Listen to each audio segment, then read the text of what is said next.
Madam ಇವತ್ತು ಬೆಂಗಳೂರಿನ ನಗರಾಭಿವೃದ್ಧಿ ಎಷ್ಟು ಕಸ 50% ಆದ್ರೂ ವೇಸ್ಟ್ ಮ್ಯಾನೇಜ್ಮೆಂಟ್ ಮಾಡ್ತಾ ಇದ್ದಾರಾ? ಕೆಲವೊಂದು ಕಡೆ ಮಾಡ್ತಾ ಇದ್ದಾರೆ ಮೇಡಮ್. ನಾನು ಖುದ್ದು ಇದು ತ್ಯಾಜ್ಯ ಎಷ್ಟು ಪರ್ಸೆಂಟೇಜ್ ಸರ್ ಬೆಂಗಳೂರಲ್ಲಿ? Exactly I don't know the ಇದು madam. That is very important. Not even 50% madam, not even 50% madam. ಇವತ್ತು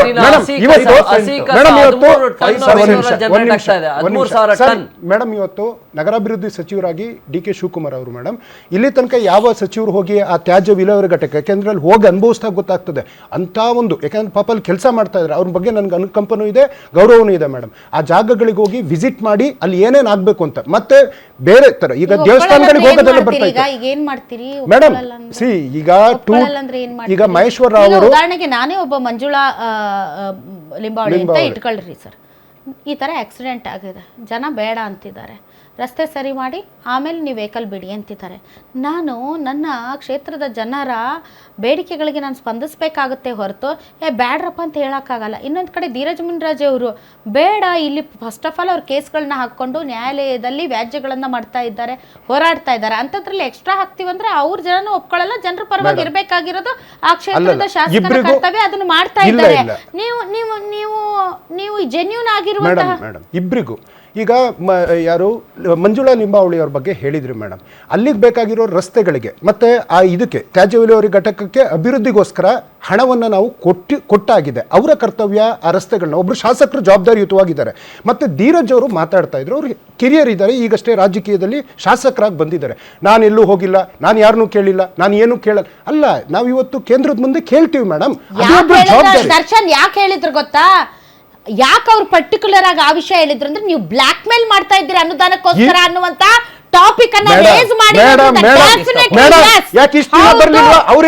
ನಾನು ಶಾಸಕ ಆದ್ಮೇಲೆ ಒಂದು ದಿನ ಹೋಗಿಲ್ಲ, ಒಂದು ಲೆಟರ್ ಬರ್ದಿಲ್ಲ, ಒಂದು ಫೋನ್ ಕಾಲ್ ಮಾಡಿಲ್ಲ, ನನಗ್ ಬೇಕಾಗಿಲ್ಲ, ನಾನ್ ನೋಡ್ಕೊಳ್ಳ ಒಂದು ಜವಾಬ್ದಾರಿ ಕರ್ತವ್ಯ, ತನ್ನ ಕ್ಷೇತ್ರವನ್ನು ಅಭಿವೃದ್ಧಿ ಮಾಡುವಂತ ಮೇಡಮ್. ಈಗ ಅಲ್ಲೇನಿದೆ 2 ದಿನದಲ್ಲಿ ಮಹೇಶ್ವರ ಅವರು ಹೇಳಿದ್ದಾರೆ, 2 ದಿನದಲ್ಲಿ ಅದನ್ನ ಸಂಪೂರ್ಣವಾಗಿ ನಾವು ಈಗ ಡಾಕ್ಯುಮೆಂಟ್ಸ್ ಬೇಡ. ಈಗ ಬಹಳಷ್ಟು ಜನ ಬೆಂಗಳೂರಲ್ಲಿ ಸರ್ ಟೆರ್ರಸ್ ಗಾರ್ಡನ್ ಅಂತ ಮಾಡ್ಕೊಂಡಿರ್ತಾರೆ ಸರ್, ಆದ್ರೆ ಅವರಿಗೆ ಗೊತ್ತಿಲ್ಲ ನಮ್ಮ ಮನೆಯಲ್ಲಿ ಜನರೇಟ್ ಆಗ್ತಾ ಇರುವಂತ ತ್ಯಾಜ್ಯದಿಂದ ನಾನು ಹೇಗೆ ಗೊಬ್ಬರ ಮಾಡ್ಕೋಬೇಕು ಅನ್ನೋದು ಗೊತ್ತಿಲ್ಲ ಬಹಳಷ್ಟು ಜನರಿಗೆ.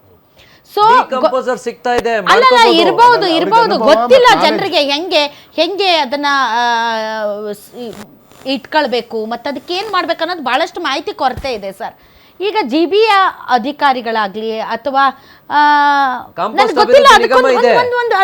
ಕಾರ್ಯಕ್ರಮಗಳು ಮಾಡಿಸಿ ಒಂದು 1.5 minutes ಕೊಡಿ ನಂಗೆ, ಎಕ್ಸ್ಪ್ಲೇನ್ ಮಾಡ್ತೀನಿ. ನೋಡಿ, 4 ಟೈಪ್ ಆಫ್ ವೇಸ್ಟ್ ಇದೆ. ಒಂದು ಏನು ಡಿಕಂಪೋಸಬಲ್ ವೇಸ್ಟ್ ಅಂತ ಏನಿದೆ, ಅದಾದ್ಮೇಲೆ ರಿಯೂಸಬಲ್ ಮತ್ತು ರೀಸೈಕಲಬಲ್ ವೇಸ್ಟ್ ಮತ್ತು ಮೆಡಿಕಲ್ ವೇಸ್ಟ್ ಅಂತ ಹೇಳ್ತಾರೆ. ಮೆಡಿಕಲ್ ವೇಸ್ಟ್ ಮಾತ್ರ ನೀವು ಡಿಸ್ಪೋಸ್ ಮಾಡಲೇಬೇಕು. ಅದು ಎಲ್ಲಿ ಡಿಸ್ಪೋಸ್ ಮಾಡಬೇಕು ಅಂತ ಹೇಳಿದ್ರೆ, ಎಲ್ಲಿ ಆಗ್ಲೇ ಧೀರಜ್ ಮುನ್ರಾಜು ಅವರು ಹೇಳಿದ್ರು ಮತ್ತು ಬೇರೆ ಥಿಯರೀಸ್ ಏನ್ ಹೇಳುತ್ತೆ ಅಂದ್ರೆ, ಎಲ್ಲಿ ಜನ ನಿಗಿಡ ಪ್ರದೇಶಗಳಿರ್ತವೆ ಅಲ್ಲಿ, ಉದಾಹರಣೆಗೆ 200 ಕಿಲೋಮೀಟರ್ ಹೋಗಿ 300 ಕಿಲೋಮೀಟರ್ ಹೋಗಿ ಅಥವಾ ಜನ ಇಲ್ಲದೆ ಇರ್ತಕ್ಕಂಥದ್ದು, ಅಂದ್ರೆ ಎಲ್ಲಿ ನಾವು ಅದು ಹೆಂಗೆ ಯೋಜನೆ ಅಂತ ಹೇಳಿದ್ರೆ 10 ಕಿಲೋಮೀಟರ್ಸ್ 5 ಕಿಲೋಮೀಟರ್ಸ್ ಇಟ್ ಇಸ್ ನೀವು ಡಿಸ್ಕಸ್ ಮಾಡಿ, ತೊಂದರೆ ಇಲ್ಲ. ಅದಾದ್ಮೇಲೆ ಅದು ಹೆಂಗೆ ಅಂದ್ರೆ ಡಂಪ್ ಮಾಡಬೇಕು. ಎಷ್ಟು ವರ್ಷ, 20 ವರ್ಷನೋ 50 ವರ್ಷನೋ ಡಂಪ್ ಮಾಡಬೇಕು. ಅದಾದ್ಮೇಲೆ ನೀವು ಕಾಂಕ್ರೀಟ್ ಹಾಕ್ಬಿಡ್ಬೇಕು. ಮುಂಚೆನೆ ಕಾಂಕ್ರೀಟ್ ಹಾಕಿ ಅದ್ರ ಮೇಲ್ಗಡೆ ಒಂದು ಸ್ಟೇಡಿಯಮ್ ಏನೋ ಒಂದು ಮಾಡೋದಕ್ಕೆ ಯೋಜನೆ ಮಾಡಬೇಕು. ಒಂದು ರಿಯೂಸಬಲ್ ವೇಸ್ಟ್ ಅಂದ್ರೆ ಆಗಲೇ ಹೇಳ್ತಿದ್ರು ನಮ್ಮ ಸಂದೀಪ್ ಅವರು. ಅದ್ರ ಏನಂದ್ರೆ, ನೀವು ಜನಗಳನ್ನ ಇನ್ವಾಲ್ವ್ ಮಾಡ್ಕೋಬೇಕು, ಯಾರು ರ್ಯಾಕ್ ಪಿಕ್ಕರ್ಸ್ ಇದ್ದಾರೆ ಅವ್ರನ್ನ ಇನ್ವಾಲ್ವ್ ಮಾಡ್ಕೋಬೇಕು, ಇಂಡಸ್ಟ್ರಿನ ಇನ್ವಾಲ್ವ್ ಮಾಡ್ಕೋಬೇಕು. ಆಗೇನಾಗ್ತದೆ, ನಿಮಗೆ ನೀವು ಏನು ಹೇಳ್ತಾ ಇದ್ದಾರೆ 7 ಟನ್ನು ಅಥವಾ 13 ಟನ್ ಏನು ಕಸ ಇದೆ, ಆ್ಯಕ್ಚುಲಿ ಕರೆಕ್ಟಾಗಿ ಹೇಳಬೇಕು ಅಂತಂದರೆ ಬೆಂಗಳೂರಿನಲ್ಲಿ ವಿಲೇವಾರಿ ಆಗ್ತಿರ್ತಕ್ಕಂಥ 12 ಟನ್ ಕಸ including reusable and ರೀಸೈಕಲಬಲ್ waste.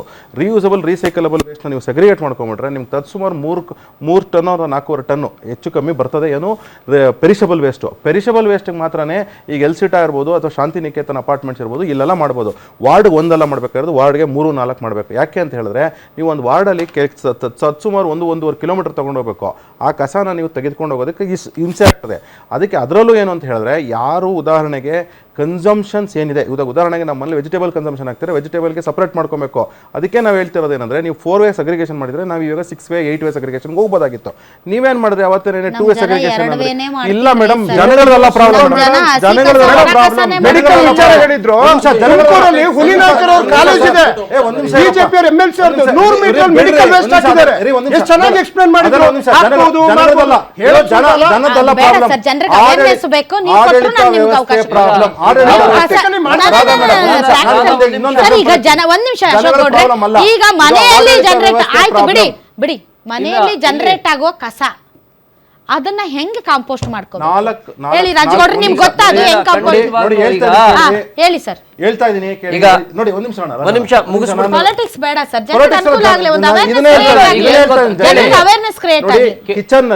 Kitchen ನಲ್ಲಿ ನೀವು ಕಾಂಪೋಸಿಟ್ ವೇಸ್ಟ್ ಅಂತ ಏನ್ ಬರುತ್ತದೆ, ಕಾಂಪೋಸಿಟ್ ವೇಸ್ಟ್ ನೀವು ಅದನ್ನೇ 3 ವೇ ಸೆಗ್ರಿಗೇಷನ್ ಏನ್ ಮಾಡ್ಬೋದು. Composite waste? ಕಾಂಪೋಸಿಟ್ ಅಂತಂದ್ರೆ ಏನು ತರಕಾರಿ ಕಸ ಇರುತ್ತೆ, ಅದಾದ್ಮೇಲೆ ನಿಮ್ಗೆ ಪೇಪರ್ ಕಸ ಇರ್ತದೆ, ಅದು ಕಾಂಪೋಸಿಟ್ ವೇಸ್ಟ್.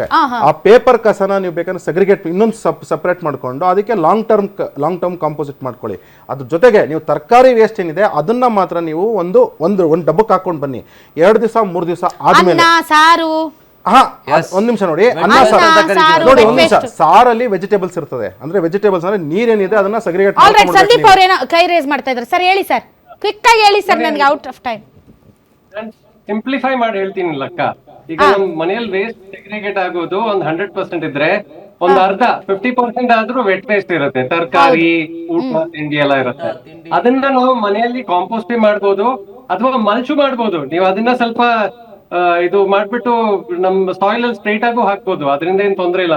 ಅದು ಗೊಬ್ಬರನೇ ಮಾಡ್ಬೇಕಂತ ಏನಿಲ್ಲ. ಈಗ ನೇಚರ್ ಅಲ್ಲೆಲ್ಲ ಎಲೆಗಳು ಗಿಡಗಳೆಲ್ಲ ಬಿದ್ದು ಸಾಯಿಲ್ ಆಗುತ್ತೆ, ಗಾರ್ಡನ್ ಅಲ್ಲೂ ಮಾಡ್ಬೋದು. ಬೆಂಗಳೂರಿನಲ್ಲಿ ನಾನು ಹೇಳ್ತಾ ಇದ್ದು ಮನೆ ಲೆಕ್ಕ ಸರ್. ಹೇಳಿ sir. 50% is wet waste. If you use it, ನಿಮ್ ಮನೆಯಲ್ಲೇ ಅದನ್ನು ಉಪಯೋಗಿಸ್ತಾರೆ, ನೀವು ಗೊಬ್ಬರ ಮಾಡಿ, ಅಥವಾ ಈಗ ಗೊಬ್ಬರ ಮಾಡ್ಬಿಟ್ರೆ ಅದು ತುಂಬಾ ಕಡಿಮೆ ಆಗ್ಬಿಡುತ್ತೆ, 100 ಇರೋದು 20% ಆಗ್ಬಿಡುತ್ತೆ.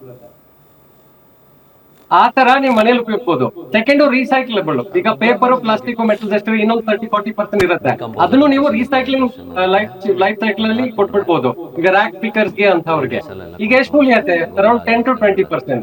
ಈ ರೀತಿ ಎಲ್ಲಾ ಮನೆಯಲ್ಲೂ ಇದೇ ರೀತಿ ಸೆಗ್ರಿಗೇಷನ್ ಮಾಡಿದ್ರೆ ನಮ್ GBA ಮ್ಯಾನೇಜ್ ಮಾಡ್ಬೇಕಾಗಿರೋದು ಬರೀ 10% ಆಫ್ ವೇಸ್ಟ್ ಮ್ಯಾನೇಜ್ಮೆಂಟ್. ಅದನ್ನ ಇನರ್ಟ್ ವೇಸ್ಟ್ ಅಂತೀವಲ್ಲ, ಮಣ್ಣು, ಸಾಯಿಲ್ ಮತ್ತೆ ಮೆಡಿಕಲ್ ವೇಸ್ಟ್, ಇವೆರಡೇ ಇರೋದು ಮ್ಯಾನೇಜ್ ಮಾಡೋದು. ಬೇರೆ ಎಲ್ಲ ಈಗ ಒಂದು ಸ್ಟ್ರಿಕ್ಟ್ ಆಗಿ ಒಂದು ಪಾಲಿಸಿ, ನಿಮ್ ಮನೆಯಲ್ಲೇ ನೀವು ವೇಸ್ಟ್ ನ ಸೆಗ್ರಿಗೇಟ್ ಮಾಡ್ಕೊಳ್ಳಿ, ಉಪಯೋಗಿಸ್ಕೊಳ್ಳಿ ಅಂತ ಮಾಡ್ಬಿಟ್ರೆ ನಮ್ದು 90-80% ವೇಸ್ಟ್ ಪ್ರಾಬ್ಲಮ್ ಸಾಲ್ವ್ ಆಯ್ತು. ಇಲ್ಲಾದ್ರೆ ಇನ್ನೊಂದು ಎಕ್ಸ್ಟೆನ್ಷನ್ ಗೆ ವಾರ್ಡ್ ಆಚೆ ಹೋಗ್ಬಾರ್ದು, ವೇಸ್ಟ್ ವಾರ್ಡ್ ಒಳಗಡೆ, ಇನ್ನು ಉಳಿದಿರೋದು ವಾರ್ಡ್ ಅಲ್ಲೇ ಮ್ಯಾನೇಜ್ ಮಾಡಿ. ಹಳ್ಳಿಗಳಲ್ಲಿ ಯಾವುದು ಕಸ ಬರ್ತಿರ್ಲಿಲ್ಲ ಹಳ್ಳಿಗಳಲ್ಲಿ, ಯಾಕೆ ಅಂತ ಹೇಳಿ ಕಸಕ್ಕೆ ಒಂದು ಸಿಸ್ಟಮ್ ಇತ್ತಲ್ಲಿ. Thank you very much. ತಾವೆಲ್ಲರೂ ಇಷ್ಟೊತ್ತು ಕಾರ್ಯಕ್ರಮದಲ್ಲಿ ಭಾಗವಹಿಸಿದ್ರಿ. ಡೆಫಿನೆಟ್ಲಿ ಕಸದ ಸಮಸ್ಯೆಗೆ ಪರಿಹಾರ ಮನೆಯಿಂದಲೇ ಆರಂಭ ಆಗಬೇಕು. ಆದರೆ ಇವತ್ತು ಇದು ಕೇವಲ ಡಂಪಿಂಗ್ ಯಾರ್ಡ್ ಪ್ರಾಬ್ಲಮ್ ಅಂತ ಅಷ್ಟೇ ನಾವು ಮಾತಾಡ್ತಾ ಇದ್ವಿ, ಆದರೆ ಮ್ಯಾನೇಜ್ಮೆಂಟ್ ಬಗ್ಗೆ ನಾವು ಮಾತಾಡ್ತಾನೆ ಇಲ್ಲ. ಇವತ್ತು ಇಡೀ ದಿನ ಮಾತಾಡಿದ್ರು ಕೂಡ ಈ ಸಬ್ಜೆಕ್ಟ್ ಮುಗಿಯಲ್ಲ ಅನ್ನೋದು ನನಗೆ ಗೊತ್ತಿದೆ. ಬಟ್ ಇದನ್ನು ರಾಜಕೀಯ ಮಾಡಿ ನಿಮ್ಮ ವಿರುದ್ಧ ಪ್ರತಿಭಟನೆ ಮಾಡ್ತೀವಿ ಅಂತ ಇವ್ರು ಪ್ರವೋಕ್ ಮಾಡೋದು, ಅವ್ರು ಸಿಟ್ಟಿಗೆದ್ದು ಧಮಕಿ ಹಾಕೋದು, ಇದನ್ನು ನಿಲ್ಲಿಸಿ ಕೂತು ಬಗೆಹರಿಸ್ರಿ ಸಮಸ್ಯೆನ. ಅದನ್ನು ಬಿಟ್ಟು ಸಮಸ್ಯೆನ ದೊಡ್ಡ ಕಸದ ರಾಶಿ ಮಾಡಿ ಎಲ್ಲರೂ ಮೂಗು ಮುರಿದು garden city, silicon city, beautiful city, cool city, ಬೆಂಗಳೂರನ್ನ ತಗೊಂಡೋಗಿ ಗಾರ್ಬೇಜ್ ಸಿಟಿ ಅಂತ ಹಾದಿ ಬೀದಿಯಲ್ಲಿ ಬೇರೆ ಬೇರೆ ಜನ ಮಾತಾಡಿ ನಮ್ಮ ಬೆಂಗಳೂರು ಮರ್ಯಾದೆ ತೆಗೆಯೋದನ್ನು ಮಾತ್ರ ದಯವಿಟ್ಟು ಮಾಡಬೇಡ್ರಿ ಅಂತ ವಿನಂತಿ ಮಾಡ್ತಾ ಇವತ್ತಿನ ಕಾರ್ಯಕ್ರಮವನ್ನು ಮುಗಿಸ್ತಾ ಇದ್ದೀವಿ. ಗ್ಯಾರಂಟಿ ನ್ಯೂಸ್, ಸುದ್ದಿ ಖಚಿತ, ನ್ಯಾಯ ನಿಶ್ಚಿತ. ನಿಮ್ಮೂರಿನಿಂದ ವಿಶ್ವ ಮಟ್ಟದವರೆಗೆ ರಾಜಕೀಯ, ಸಿನಿಮಾ, ಸ್ಪೋರ್ಟ್ಸ್ ಯಾವ ಸುದ್ದಿಯೂ ಮಿಸ್ ಆಗಲ್ಲ. ಬರೀ ಸುದ್ದಿಯಷ್ಟೇ ಅಲ್ಲ, ಜೊತೆಯಲ್ಲೇ ಇರುತ್ತೆ ವಿಶ್ಲೇಷಣೆ. ಗ್ಯಾರಂಟಿ ನ್ಯೂಸ್ನ ಸಬ್ಸ್ಕ್ರೈಬ್ ಮಾಡಿ, ಫಾಲೋ ಮಾಡಿ, ಕ್ಷಣ ಕ್ಷಣದ ಅಪ್ಡೇಟ್ಸ್ ಪಡೆಯಿರಿ.